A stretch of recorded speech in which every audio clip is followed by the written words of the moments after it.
so we are doing our yoga practice of the day, and the idea is to focus on a different part of your body or a different part of your existence each day rather than trying to do it all every day. So this is Thursday. We're going to do hips today. And we're going to again focus on both strengthening and increasing flexibility in your hips. So do your normal warm-up, however you normally do your warm-up, and warm up your shoulders and maybe child's pose and cat-cow, just to kind of get your blood moving a little bit before we start. And we're going to start with some strengthening for the hips.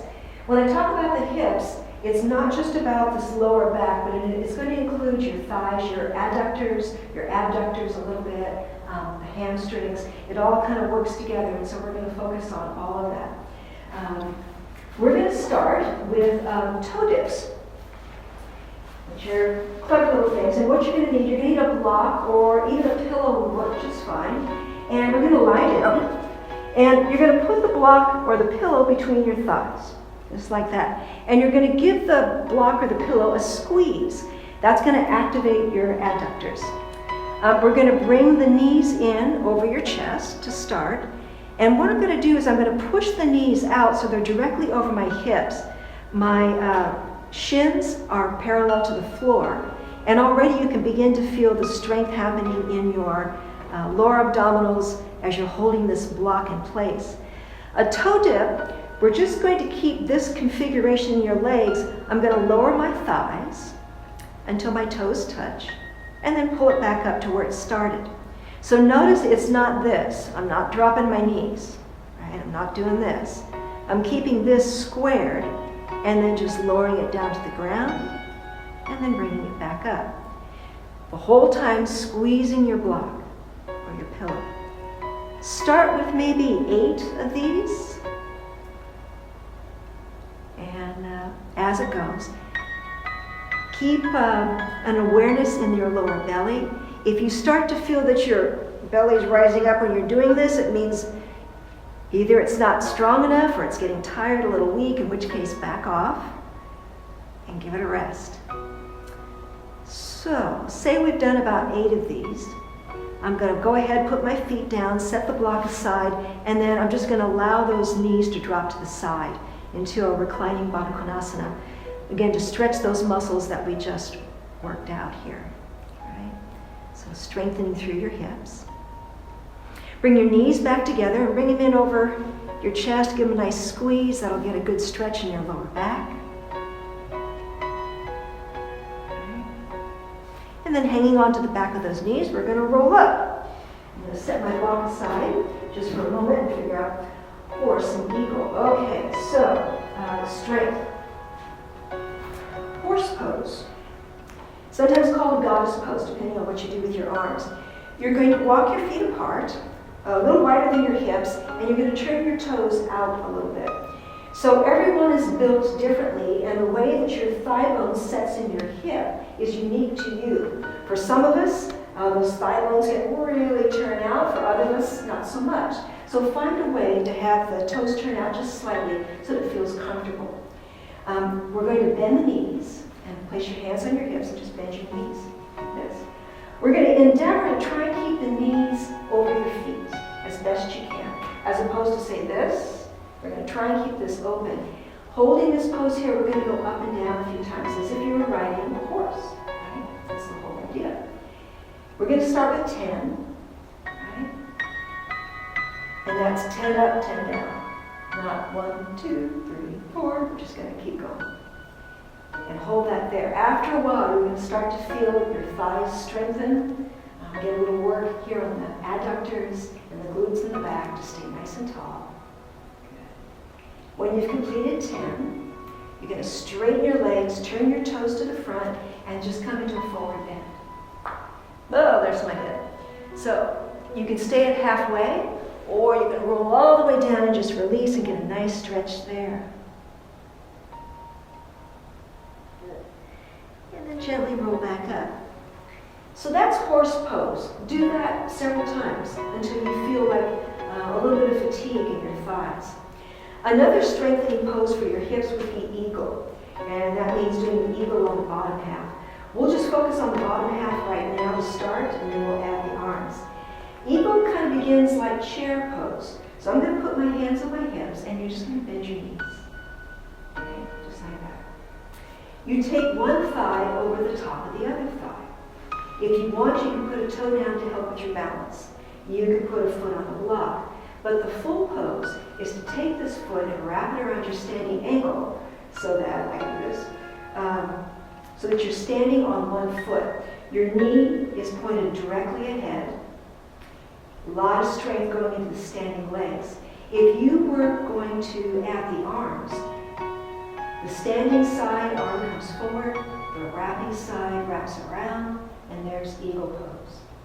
And you just balance and stay there. Tremendous strengthening for your hips, right? If you're late, let's do the other side as long as we're here. So start in chair. Try taking one thigh over the top, toe down, or on the block, or wrap the toes around your ankle. The standing side arm comes forward. The wrapping side arm wraps. And balance. Just stay for 3 breaths if you can manage. Longer, if that's even better.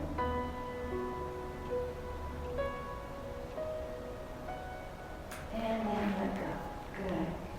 Another way to strengthen your hips is actually to stand just on one foot, a little bit like eagle, but even tree is a hip strengthener, and you need the stability, right? So let's start with tree pose. We're just going to start with hands on the hips, and you're going to feel those feet into the ground, and then rise up, lift the kneecaps up a little bit, lift the heart, drop your shoulders, stand tall, the belly's going to rise up. We're going to stand on one foot and just bring the other foot up into a low tree. The knee opens out to the side. Stay nice and tall. You can move the foot up a little higher if that works for you. You can bring it up underneath the base of your spine if that works for you. Where you don't want to put the foot is on the knee itself, because it's going to push it out to the side, and you don't want to do that. If you decide you want to add arms, you can bring hands to heart center. You can bring them up overhead. You can bring palms together. And then you can really challenge your balance by changing your eyes. And by walking your eyes up and then looking up. And then look up. So the hip strengthening happens on the standing leg. All right, let's do the other side. So we start here. I'm going to turn to the side this time. We start here. And if normally we're at the grocery store, kind of waiting, you can check your posture here. So I'm going to tip the tailbone down, lift the belly up, bring the ribs up over my shoulders, drop the shoulders down my back, shoulder blades tip towards the front. So now you're standing tall. Stand on the other leg and bring the opposite leg into a low position just to get your balance. Stand a little taller, right? Using your hips. Find a position for this bent foot, bent knee foot. Knee moving to the outside. Same thing. Hands at heart center. They can come up. Palms together. Okay? So find a tree position that works for you. The more you do it, the more stability and strength you create in your hips. We're going to now move on to stretching. Stretching your hips feels wonderful. It is possible to overstretch your hips. You need a balance between stability and flexibility. But I'll show you a couple poses for stretching the hips. One of them is a version of frog pose. So come down to your mat, and you're going to turn sideways on your mat. If you like, fold the ends in so that it's a little more cushy. And you're going to put your knees on as wide as you can. As wide as you can. Your feet are going to point out to the side with the shins perpendicular to your knees, and you come down onto your elbows and lift your belly just a little bit, right? Just a little bit. You gently start to press back, and you'll feel a huge stretch, right, into the adductor muscles and along your hamstrings in the back. You can take a couple breaths here. Being really mindful of your feet here. You want the feet flexed. and point it out to the side. The next sort of level with this pose, or the next version of this pose, would be to bring your toes together in the back so they touch, and then push back again. You'll be able to go back a little bit farther. Ultimately, you reach out with those arms and you drop the chest to the floor. Again, depending on how you're built, some folks can actually get their ribs down on the ground. And this is called pose of 12 points. Take another breath. And then walk your chest up, right? Gently, you walk your knees in a little bit at a time. So one in a little bit, and the other, and the other, and the other. And just try sitting back and bringing everything back. Give it a chance to recover. So that was frog and pose of 12 points. Do that as much as you feel comfortable doing. Okay, moving on to other hip stretches here. We're going to do Gomukhasana, which is basically going the other way.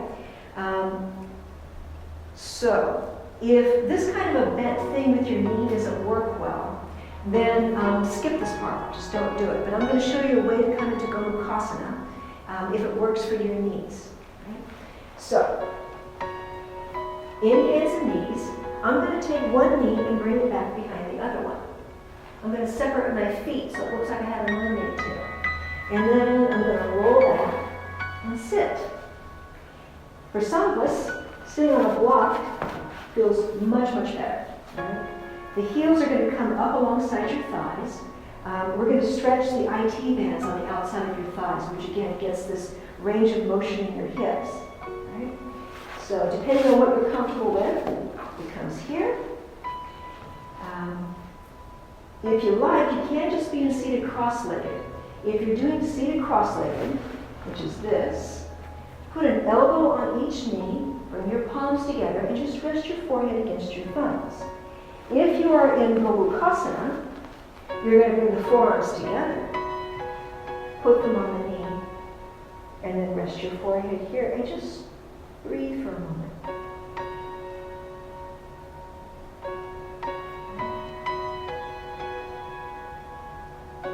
Come on, back up. So there's one more stretch we can do on this in this position of Gomukhasana. The leg that's on the floor, my top leg is kind of holding this leg in place, which means that I can probably get a pretty good stretch here as it moves into my upper hip. So I'm going to take my arm to the ground here, and I'm just going to tip over. So notice when you tip over, it's not a shrimp. It's more like the Leaning Tower of Pisa, right? So keep this as long as you can. Arm moves out. You're going to begin to feel a stretch on this outside hip. Now, take this outside arm, turn it up to the ceiling, and then bring it up. And the more you bring it towards your head, the bigger the stretch you're going to feel into that outside hip. And get a good stretch there. And then come on back up. Okay, let's do the other side. So come back to hands and knees, or you can do seated cross-legged. Take the other knee and bring it back behind. Separate your feet, roll back, and sit on your block or here. If you are doing seated cross-legged, an elbow on either knee, palms together. If you're doing this, forearms together, hands here. Rest your forehead. Just take a couple breaths.